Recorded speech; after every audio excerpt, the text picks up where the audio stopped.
Assalamualaikum warahmatullahi wabarakatuh. Perkenalkan, saya Dwi Arini, dosen tetap Prodi Teknik Geodesi Institut Teknologi Padang. Pada video kali ini saya akan menjelaskan mengenai mata kuliah yang saya ampu sesuai dengan bidang keahlian saya, yaitu survei GNSS, yang akan saya sampaikan kepada mahasiswa semester 5. Mata kuliah ini akan berlangsung selama 16 kali pertemuan, ada 2 kali pertemuan UTS dan UAS. Namun karena metode pembelajaran yang saya gunakan adalah Project Based Learning atau PBL, maka untuk kegiatan pertemuan di UAS nanti akan digantikan dengan pelaporan akhir proyek. Mata kuliah ini akan menunjang capaian pembelajaran lulusan prodi pada CPL 2, yaitu mahasiswa mampu mendesain produk informasi geospasial untuk menyelesaikan permasalahan di bidang geodesi dan geomatika dengan mempertimbangkan aspek hukum, ekonomi, lingkungan, sosial, politik, keamanan dan keselamatan, dan berkelanjutan. Mata kuliah survei GNSS ini memiliki 6 CPMK yang telah langsung saya jelaskan kepada mahasiswa di kelas. Pada mata kuliah ini, mahasiswa akan belajar tentang proses perencanaan pengaplikasian teknologi GNSS dalam hal pemecahan kasus keruangan geospasial, baik itu dalam ruang kebumian maupun atmosfer, serta penerapannya terhadap kualitas udara dan teknologi GNSS. Jadi mata kuliah ini akan membangun perspektif global mengenai definisi, cakupan teknologi GNSS, komponen GNSS, lalu evolusi teknologi GNSS, konsep sinyal dan perambatan GNSS, kesalahan dan kualitas data GNSS, lalu metode dan sistem penentuan GNSS dengan Remix data atau Remix format, dan nanti akan pengolahan data baseline, pengaruh atmosfer dalam teknologi GNSS, serta akuisisi dan pengolahan data GNSS, dan perhitungan precipitable water vapor. Pada akhir mata kuliah, mahasiswa akan menghasilkan sebuah desain produk berupa laporan akhir proyek mengenai terapan teknologi GNSS yang akan disampaikan secara langsung oleh mahasiswa. 3 komponen utama dalam proses pembelajaran ini adalah delivery, interaction, dan assessment atau DIA. Untuk delivery, saya akan menyampaikan RPS pada awal perkuliahan, materi pembelajaran secara interaktif, baik presentasi maupun video pembelajaran telah saya siapkan sebelumnya, disampaikan secara langsung kepada mahasiswa untuk mendukung pemahaman mahasiswa terhadap materi yang diberikan. Setelah materi tersebut disampaikan, maka mahasiswa akan dapat mengakses secara langsung di classroom. Untuk interaction dalam proses pembelajaran, mahasiswa akan diajak untuk dapat berpartisipasi aktif dalam menyelesaikan kuis secara interaktif melalui platform quiz.com, Slido, maupun tanya jawab secara langsung di dalam kelas.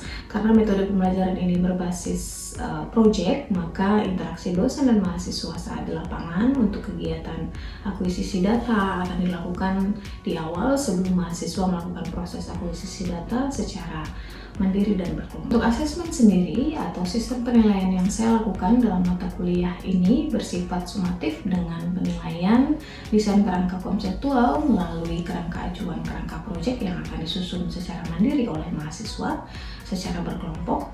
Nanti akuisisi data, pengolahan data spasial, lalu keterampilan analisis data yang diperoleh mahasiswa.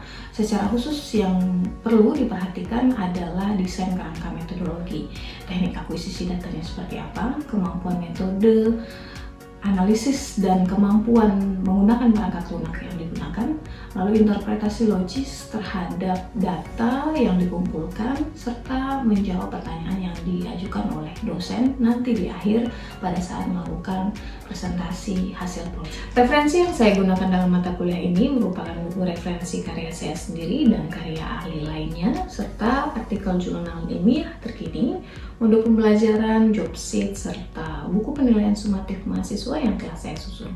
Baik, berikut cuplikan pembelajaran di dalam kelas untuk survei GNSS. Assalamualaikum warahmatullahi wabarakatuh. Terima kasih atas kehadiran hari ini. Selamat datang di perkuliahan pertama survei GNSS Global Definition Survey System. Nanti saya akan menjelaskan dari proses pembelajaran selama 1 semester yang sudah saya turunkan dalam RPS. Untuk saat ini, pertemuan pertama saya akan memberikan mata kuliah terlebih dahulu mengenai GNSS. Nanti jika ada pertanyaan di pertengahan perkuliahan silakan disampaikan. Oke. Untuk yang pertama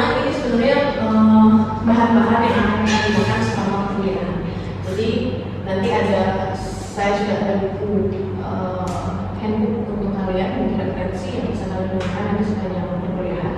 Boleh dengan materi-materi lain yang sudah ada di Google, buku dan lain sebagainya yang berkaitan dengan JNSS.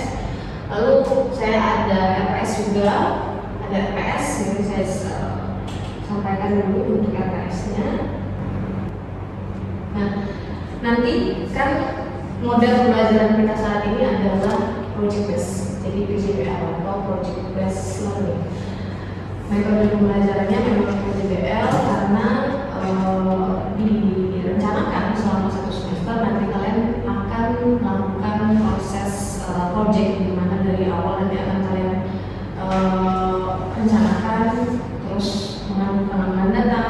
Tentu sebelum pengambilan data kalian presentasikan dulu apa yang harus dilakukan selama project berlangsung. Setelah itu nanti akan ada informasi bagaimana kalian melakukan pengambilan data dan lain sebagainya. Tentu ini juga akan berkaitan dengan JNSS. Nah, untuk awal mungkin CPL, jadi capaian pembelajaran lulusan yang harus kalian capai untuk mata kuliah ini. Yang pertama, mampu mendesain produk informasi geospasial untuk menyelesaikan permasalahan di bidang geospasial dengan mempertimbangkan hukum, aspek hukum, ekonomi, dan lingkungan sosial, politik, keamanan, dan keselamatan keberlanjutan. Untuk angka 1 mampu melakukan pendataan akuisisi sampai mengolah, sampai akhirnya nanti hasil akuisisi itu akan kalian presentasikan dalam bentuk hasil dari proyek tadi. Jadi capaian pembelajaran lulusannya yang pertama, masuk mampu mengidentifikasi teknologi terapan JNSS, masuk mampu menyampaikan permasalahan solusi pengetahuan terhadap JNSS, lalu mampu merancang KAK, jadi nanti akan ada kerangka acuan kerja untuk proyek yang akan kalian lakukan. Lalu ada menerapkan rancangan KAK yang sudah kalian buatkan, nanti akan ada saya berikan format KAK yang seperti apa. Setelah itu masuk mampu mengolah dan menganalisa data hasil teknologi JNSS yang sudah kalian ambil dan hasil KAK yang sudah kalian jelaskan kepada saya sebelum kalian turun ke lapangan. Lalu nanti ada masuk mampu menganalisa, menulis, mempresentasikan laporan proyeknya. Ini buku penilaian sumatif pembelajaran berbasis proyek sudah semuanya sudah saya upload ke Classroom, silahkan nanti dicek. Untuk pertemuan 1 CPL tadi sudah saya jelaskan, kalian mendesain produk, jadi memang mendesain produk, hasilnya nanti adalah proyek dari hasil perhitungan atmosfer tadi. Jadi desainnya seperti apa, desain dari perencanaan untuk mengambil datanya seperti apa. Setelah itu nanti CPLK-nya ini hanya CPLK 1, kenapa? Karena kita baru di pertemuan kita akan mencapai itu selama pembelajaran. Jika ada nanti evaluasi di pertengahan, CPLK mana yang tidak lulus misalkan ya, nanti akan ada perbaikan pada saat setelah kita lakukan evaluasi. CPLK-nya mahasiswa mampu mengidentifikasi dan mendemonstrasikan teknologi penerapan JNSS dalam evolusi teknologi JNSS. Untuk bentuk perkuliahan, kuliah tatap muka 2x2 kali 50 menit, jadi karena 2 SKS, terus ada 2 kali 2, terus ada 50 menit. Nah, jadi justru CPNK 1 ini akan memenuhi CPNK capaian pembelajaran mata kuliah 1 dan nanti akan menjadi salah satu kriteria penilaian untuk capaian pembelajaran lulusan. Jadi JNSS ini tadi di capaian pembelajaran lulusan ke-2 ya. Oke, sebelum kita masuk mungkin boleh terus dulu silakan laptopnya sambil nunggu. Ada yang mau ditanyakan mungkin sebelum kita mulai untuk tulis. Silakan nanti namanya diganti dengan nama masing-masing ya. Namanya boleh nama panggilan atau nama lengkap. Sebaiknya nama lengkap karena akan saya masukkan ke dalam evaluasi pembelajaran capaian pembelajaran yang pertama. Oke, kita mulai ya. Silakan dikerjakan.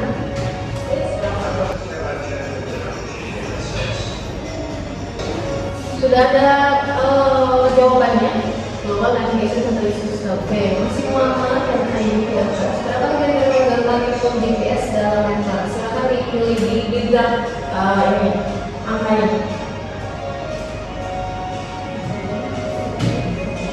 Setelah digerak, silakan submit. 5 meter minimum.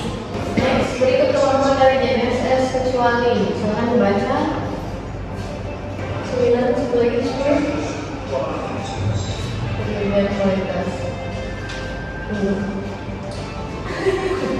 Ayo dibaca yang bagus ya. Teliti dilihatnya. Ada beberapa. Oke, naik. Yang lain harus urutkan timeline GNSS berikut. Silakan diurutkan. Jadi bisa kalian gerak 1, 2, 3, mulai ke atas bawah. Ada full di situ. Ada waktunya loh, udah 1960.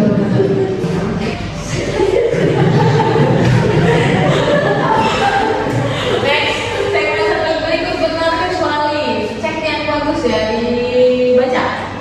Penyedia sistem satelit, sistem foto, segmen satelit berikut benar kecuali ada 3 segmen kan? Penyedia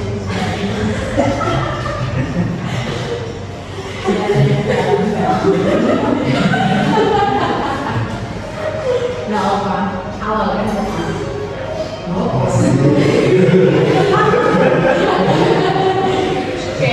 Data metode GNSS berikut benar kecuali ada pneumatik atau static, stop and back. Stop and back. Pneumatik atau static.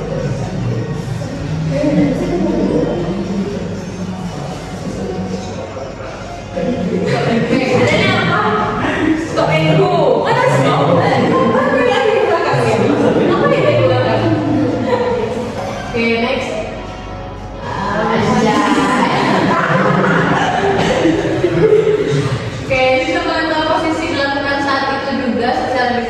Dengan menggunakan data fase adalah sistem dengan ada yang baca real time eccentric, real time pneumatic, real time stochastic, dan static. Pasti ada yang salah sedikit. Eccentric. Siapa yang keluar dari line ini? Harus keluar dari line. Oke, ini pertanyaan ke-9 dari 10 dari vektor antara titik hasil dari pengamatan GNSS pada waktu yang sama disebut.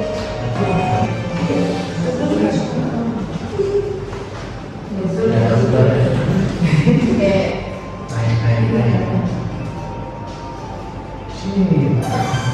Dia menilai berdasarkan ketepatan dan kecepatan. Oke, final question, double point. Silakan terakhir.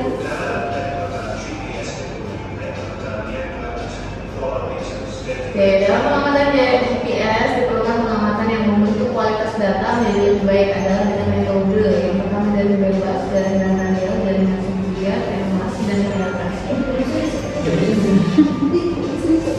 Kenapa? Saya usah jawab. Buka ini bisa. Oh, saya pikir siapa yang duluan masuk karena dia dalam poin.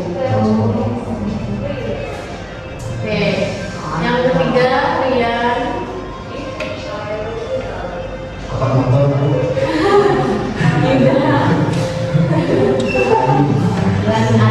Oke, poinnya 7.485 oleh Ayu. Selamat Ayu.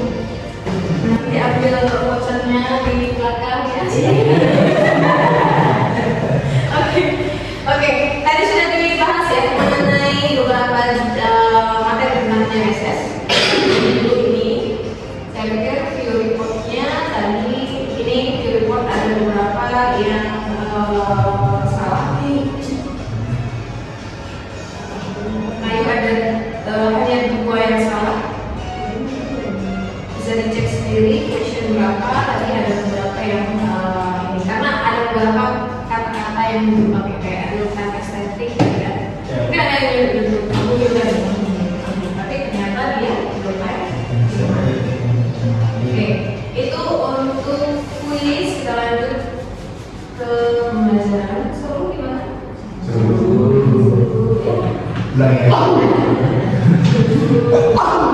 Serunya ini apa? Seru. Oke. Biar lebih matang sedikit karena kita masih di awal ya. Apresiasi semuanya sudah semangat. Ada yang udah apa? Ada yang relax, ada yang stres. Apa tidak benar-benar gitu kan? Tapi kita pikir karena masih di awal ya. Jadi kita upgrade kembali ilmunya selama pembelajaran selama 1 semester. Nah, ini akan ada beberapa informasi yang akan saya jelaskan. Yang pertama, apa itu GNSS, sejarah GNSS seperti apa, bagaimana GNSS bekerja, dan aplikasi GNSS dan metode penggunaan. Tadi sudah ada kita singgung sedikit di kuis beberapa. Saya rasa semuanya tidak ada yang melenceng dari materi GNSS, maka kita akan menemukan apa sih sebenarnya GNSS. GNSS itu adalah suatu sistem satelit yang mencakup konstelasi satelit. Jadi dia mengorbit bumi, lalu memberikan informasi lokasinya dalam ruang dan waktu, lalu jaringan stasiun kontrol darat menerima dengan menghitung posisi secara relasi. Ini adalah informasi yang saya dapat dari Innosan.org. Nah, kenapa dia disebut dengan konstelasi satelit? Ini adalah yang sudah saya siapkan. Jadi beberapa dia GNSS Global Navigation Satellite System. Bentuknya itu dia gabungan semua satelit. Yang kita tahu biasanya itu GPS, karena dia terkenal sama kayak merek-merek lain yang terkenal kayak kalian mau gosok gigi pakainya odol gitu ya, odol, tapi sebenarnya kan dia pas lagi gigi. Tapi kalian terkenal dengan brand A, B, C gitu, jadi lebih seperti itu. Nah, yang GNSS ini adalah kumpulan dari beberapa sistem satelit. Jadi ada GPS, ada Beidou, ada GLONASS, terus ada apa lagi? Tadi pas di ada Kompas, ada QNZZ gitu, dari yang Zenith, dari Quartz Zenith itu dari. Oke, jadi gabungan semuanya. Kalau GPS itu hanya satu satelit aja, tapi ya karena dia sudah punya brand dari awal, dari punya Amerika, ya sama halnya seperti itu. Selanjutnya untuk global navigation satellite system, bagaimana sih timeline-nya? Dari timeline-nya udah ada, timeline-nya udah ada tahun, tapi masih ada yang terjebak lihat tahunnya, tapi melihat kata-kata yang ada di dalamnya. Oke, bagaimana timeline-nya? Pertama, US Global Navigation Satellite Positioning System, itu biasa kita tahu itu GPS. Jadi DoD, Defense of pertahanan mereka itu launching GPS pada tahun 1973, terus 1995 GPS itu dikenal dengan 1995 mereka full operation, jadi fully operational. Terus sekarang sudah punya 31 satelit, sebenarnya 31 satelit, dan beberapa yang digunakan, hanya beberapa yang digunakan, terus nanti yang selebihnya adalah untuk cadangan. Jadi kalau misalnya ada kerusakan dan lain sebagainya bisa digantikan langsung dengan cadangan. Selanjutnya ada tadi yang pertama memang dia di 1960 Austar GPS, sistem satelit navigasi yang pertama kali muncul bernama Transit atau Navy Navigation Satellite System yang dibuat 1973 di BSPS tadi saya jelaskan. Selanjutnya ada GLONASS di 1991 Global Navigation Satellite System milik Rusia. Selanjutnya Beidou, Kompas 2000 China, Kompas Navigation Satellite System di tahun 2000. Sampai saat ini Beidou juga sampai masih digunakan. Lalu Galileo tahun 2005, dan sekarang ada tambahan QNZZ dan QNSS itu dari Rusia dan Jepang. Nah, ini segmentasi GNSS yang tadi saya sebutkan, ada satelit, sistem kontrol, terus ada pengguna, mengamati sinyal GNSS. Jadi ada pengguna itu seperti kita, lalu satelitnya yang akan orbit, terus sistem kontrol dari satelit tadi, bagaimana kita kontrol satelit yang ada di dalamnya, dan ini tersebar hanya di beberapa negara saja yang memiliki satelit tadi. Bagaimana sih dia bekerja? Bagaimana dia bekerja tadi dari segmen GPS, terus ada pengguna kita gunain. Bagaimana sih dia informasinya? Nah, terus nanti gimana dapat posisinya? Kok bisa? Masih bingung? Confused? Ada yang mau tanyakan? Ada yang mau tanyakan? Di sini nanti bagaimana sih harapan kerja kita dalam praktikum atau pembelajaran ke depan terkait dinas ekonomi? Oke, untuk pembelajaran ke depan nanti kan kita bahas mengenai tadi kan untuk materi di awal sampai UTS. Setelah itu nanti kita akan bahas di pertengahan setelah UTS nanti akan ada proyeknya nanti akan saya jelaskan bagaimana sistemnya di setelah UTS. Nanti proyeknya kita lihat dia tadi saya jelaskan tentang atmosfer, nanti ada praktikum juga untuk praktikum awal ya, praktikum awal. Setelah itu baru nanti kalian masuk ke proyek di pertemuan berikutnya. Mungkin itu dulu yang saya sampaikan untuk ini. Nanti kita lanjutkan dulu agar sesuai dengan waktu yang kita tentukan sampai saat ini, karena dia hanya 2 SKS dari jam sekarang sampai nanti di 50 menit kali 100 menit ke depan. Tadi udah keambil juga. Nah, tadi saya juga jelaskan bagaimana sih posisi itu. Nah, biar gampang, ini kita lihat dulu video ini.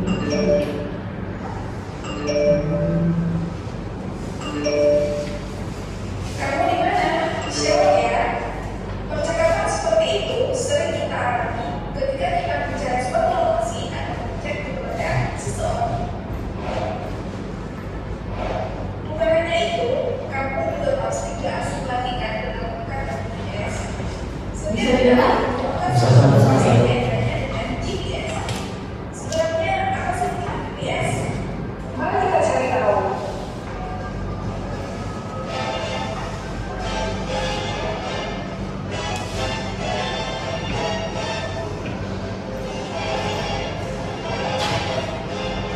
Oke, ini video sedikit potongan video dari saya waktu itu dengan Mas gitu ya. Global Positioning System atau yang disingkat GPS merupakan satelit yang didanai dan desain oleh US Department of Defense. Awalnya, GPS ini hanya digunakan di GPS.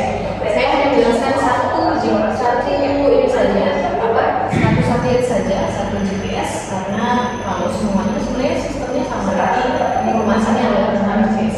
Untuk share location ke teman kamu. Namun, tetap dengan standar pembelajaran yang terbatas. Misalkan, dari tingkat keakuratan dan sinyal yang digunakan. Gimana sih cara GPS itu? Ini silahkan menggunakan GPS bekerja menggunakan jaringan Global Navigation Satellite System. Jaringan menghubungkan tentang satelit yang menggunakan sinyal infrared yang ditransmisi ke alat GPS yang memberikan informasi lokasi, kecepatan, satelit, waktu, dan arah. Untuk posisi, bahkan dapat dihitung dalam bentuk 3 dimensi dengan bantuan minimal 4 sinyal satelit. Super, maksudnya gimana ya? Jadi, siapa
jarak yang didapatkan antara satelit A dan BTS menjadi 2.907.924,58 km. GPS tidak dapat menentukan posisi hanya dengan satu satelit karena satelit hanya mengetahui jarak seperti contoh tadi. Itulah gunanya dua satelit tambahan lainnya untuk menentukan posisi. Cara kerjanya, masing-masing satelit menghitung jarak dari titik yang ingin ditentukan, kemudian jarak titik tersebut menjadi jauh-jauh dari lingkaran yang tidak kasat mata antara satelit dengan titik. Tiga lingkaran tersebut akan mempunyai titik temu yang menjadi posisi dari titik yang dicari. Koordinat tersebut dapat diselesaikan dengan perhitungan matematis yang lebih kompleks. Namun, dalam beberapa keadaan, posisi yang ingin kita tentukan bergeser beberapa meter. Hal ini disebabkan karena sinyal yang dipilih terkadang memiliki air yang terdapat pada Oke, ini yang akan kita perhitungkan. Dia maksudnya untuk proses seperti ini. Nanti dia bisa delay, terus kemudian nanti akan mempengaruhi sistem satelit yang bekerja untuk menentukan posisi. Oke. Nah, begitu untuk sistem waktu tadi. Mungkin ada kesimpulan bagaimana sih dia dapetin posisi? Jadi dari berapa satelit minimal?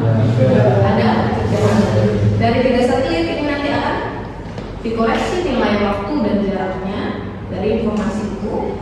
Nanti didapatkanlah posisi. Jadi bisa disimpulkan bahwa informasi yang didapatkan antara jarak satelit yang kita ambil dengan berdirinya kita di suatu titik di permukaan bumi, itu nanti akan melihat bagaimana konversi jarak antara kita posisi di bumi dengan satelit. Nanti akan dikoreksi dengan beberapa satelit lainnya untuk mendapatkan sebuah posisi yang kita sebut dengan X, Y, dan Z. Oke, itu untuk pertemuan awal kita hari ini. Terima kasih atas perhatiannya. Nanti akan kita bahas kembali tentang metode dan lain sebagainya, karena ini hanya pertemuan awal. Nanti kita akan bahas kembali di pertemuan berikutnya. Terima kasih yang sudah berpartisipasi hari ini untuk mengikuti kuliah HGNSS di pertemuan pertama. Mungkin ada yang ingin ditanyakan sebelum kita tutup? Cukup. Mungkin itu informasinya. Terima kasih. Semoga bermanfaat untuk awal ya, karena kita baru pertemuan pertama. Nanti akan kita eksplor lebih dalam di pertemuan kedua sampai nanti akhir pertemuan di pertemuan ke-16. Terima kasih atas perhatiannya. Sekian dari saya. Wassalamualaikum warahmatullahi wabarakatuh. Waalaikumsalam warahmatullahi wabarakatuh. Sekian cuplikan pembelajaran mata kuliah Survei GNSS pada program studi Teknik Geodesi Institut Teknologi Padang. Video ini digunakan sebagai salah satu syarat penyusunan dokumen pernyataan diri dosen dalam unjuk kerja Tridharma Perguruan Tinggi atau PDD UKT-PT. Semoga video ini dapat memberikan pertimbangan yang baik untuk proses sertifikasi dosen gelombang 1 tahun 2025. Akhir kata saya ucapkan terima kasih. Wassalamualaikum warahmatullahi wabarakatuh.